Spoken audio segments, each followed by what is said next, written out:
Hi, I'm Mark Siddall and welcome to Passivhaus This is where I'm going to show you how to successfully design and construct a bespoke or custom home to Passive House standards without breaking the bank. Now, Still Farm is going to be the case study that we're going to use in this documentary series. We're going to dissect it going from the very initial stages, from the before, during and after, from the design, construction and completion kind of occupation phases.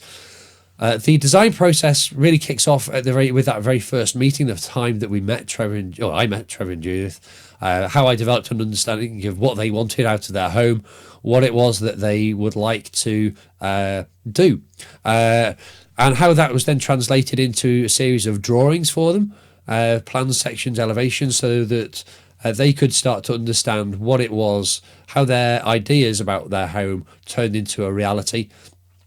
I'll then explain to you how this design was then taken forwards and advanced so that we could not only get planning permission, which is really a critical thing in this project because the house is located in an area of outstanding natural beauty, which is on a greenfield site, so it's very difficult to get planning. I'll explain how that happened.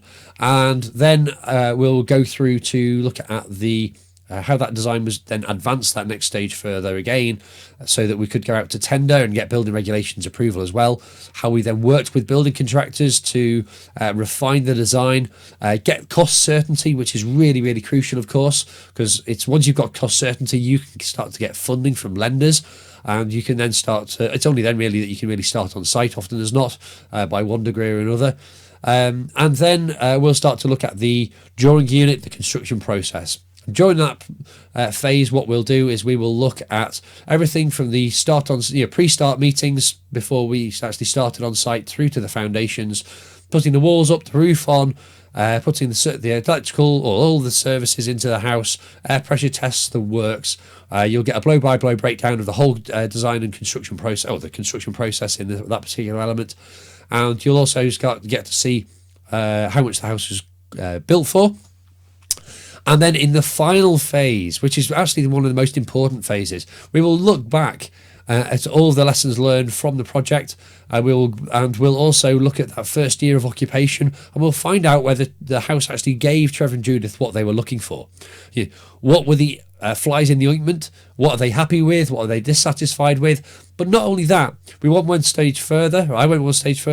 I put data loggers into the house. I measured the indoor temperatures, the humidities for just short of 12 months, and that gave us a real understanding of how the house was performing in 2014, which was the warmest year ever according to the Met Office. So it'll give us some real strong data about what the risks are in terms of the house overheating and any particular issues that could arise in a super insulated building, whether any problems that can arise. But we'll also look at the winter and how in the colder, darker depths of the winter, was there any dry air caused through the mechanical ventilation system, and should that be a cause for concern, and what might be done to try and manage that should it arise.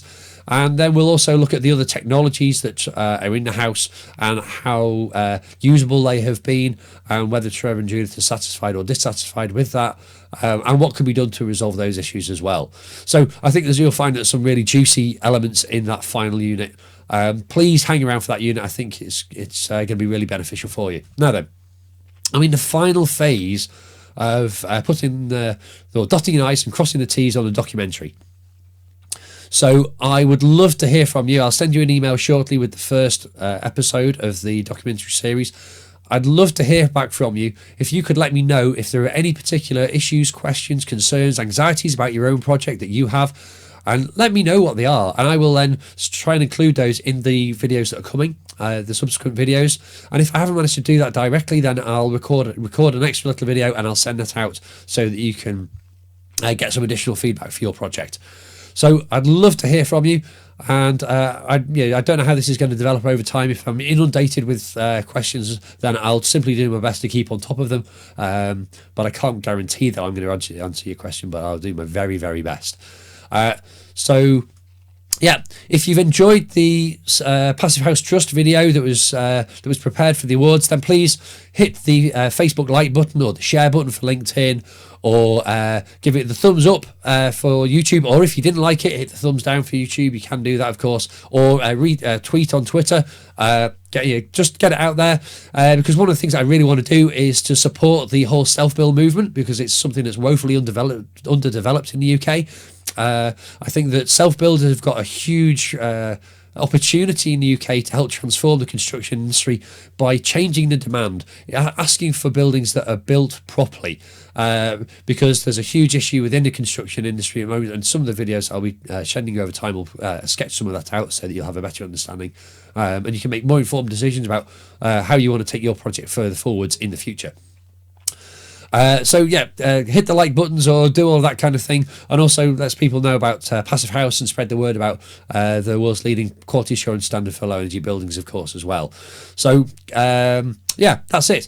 I hope to get the next video out to you, or the first episode out to you in 24 hours. So I'll speak to you then. Okay, thank you very much for your time, and I'll see you soon. So that's Mark Siddall signing off from PassiveHouseSecrets.co.uk. If you're watching anywhere else on the internet, then just head over here, and that's where you'll get the full documentary series and all of the other goodies, all of the different papers and reports and things that I'll be putting out over a period of time as well. So I'd love to hear from you, and I'll see you there. Cheers.